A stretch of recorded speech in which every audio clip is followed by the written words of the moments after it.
ভাল লাগিছে বাৰু চব আমাৰ MLA ছাৰ আহিছে চাবলৈ চব সুবিধা দিছে থাকিবলৈ ব্যৱস্থা খোৱা বোৱা চব MLA ছাৰে দিছে আমাৰ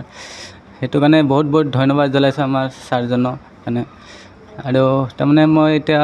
আজি তাৰমানে ছুটি দি দিব মোক আৰু ছাৰজনো আহিছে চাবলৈ মেলিছে চবেই আহিছে গাঁৱৰে চবেই এনেকৈ ছাৰ আছে এইজন আছে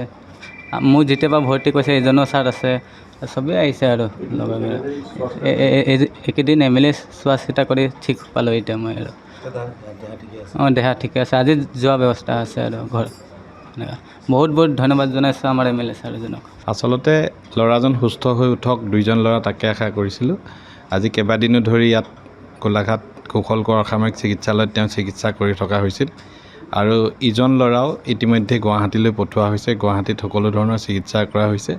আৰু সুখৰ খবৰ যে দুইজনেই সুস্থ হৈ উঠিছে আজি আমাৰ চাহানী ঘৰলৈ যাবগৈ সুস্থ হৈ উঠক এটা উজ্জ্বল ভৱিষ্যত কামনা কৰিছোঁ আমাৰ সকলোৰে বাবে এই ঘটনাটো এটা দুঃস্বপ্ন হৈ থাকিব যি কি নহওক তেওঁলোকে উচিত এটা বিচাৰ পাব ন্যায় পাব মই আশা কৰিছোঁ এতিয়া আমাৰ হাতত নাই এতিয়া বাকীখিনি ন্যায়ালয়ৰ হাতলৈ গ'ল গতিকে তেওঁলোক সুস্থ হৈ উঠক মই তাকে কামনা কৰিছোঁ প্ৰথমে মই মিডিয়া বন্ধুক ধন্যবাদ জনাইছোঁগৈ আৰু মই আজি 3 তাৰিখৰ পৰা আজিলৈকে এই চাহানী ল'ৰাটোৰ লগত মোৰ ভাইটি বিশুক চাহানীৰ লগত লগ লাগি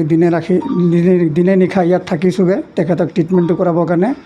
আৰু আমাৰ মাননীয় বিধায়ক বিশ্বজিৎ ফুকন ডাঙৰীয়াৰ নেতৃত্বত তেওঁ দিনে ৰাতি ফোনৰ যোগতে আমাক সম্পৰ্ক কৰি আছে আৰু খবৰ লৈ আছেগৈ তেখেতক 3 তাৰিখৰ পৰা আজিলৈকে